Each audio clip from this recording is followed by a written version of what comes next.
Ma'am, nung naging pulis po ako, mas naipakita ko sa ibang tao na dito ako nakatira at mas lalo ako nagkaroon ng mas magandang layunin na pakita lalo dito sa amin, sa lugar namin na kayang ito pa rin yung mga pangarap namin kahit na dito nakatira sa sementeryo. Nag-start po nung makilala ako ng mas maraming tao nung naging pulis na po ako, ma'am. Doon po ako nakilala kasi nakita nila yung istorya ng aking buhay. Tapos kumalat na sa social media. Birthday ngayon ng anak ni Boss Nano. Happy birthday! Ken, Ken! Paano yung di ba may mga postura pag FPJ pa? Jacket.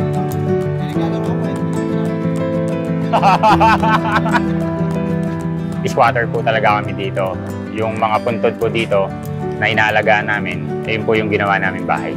Nung elementary days, naiiya ako, pero habang tumatagal, nung tumatanda na ako, hindi ko na kinakaya. Lalong-lalo na nung naging college na ako, tas nung naging pulis ako.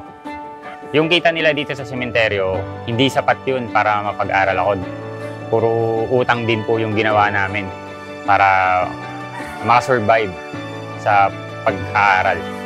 Talaga, sobrang laki ng tulong ng sementeryo sa akin para maging pulis ako. Naisip ko, hindi habang panahon, hindi habang buhay na dito ako sa sementeryo. Kumbaga, niisip ko palagi na kahit na nasa sementeryo kami, kayang-kaya ko. Ito pa rin yung pangarap ko. Kasi yung pangarap ko, pangarap din ng mga nagpaaral sa akin yan eh.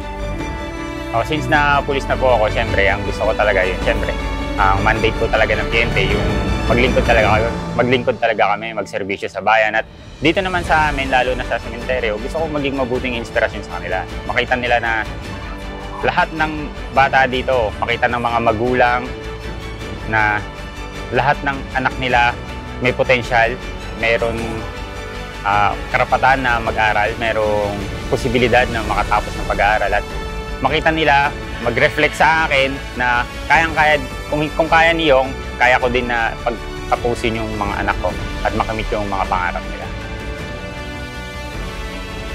Lagi ko lang iniisip, ma'am, na sabi nga nila na kikilala ko sa social media, sumisikat ako.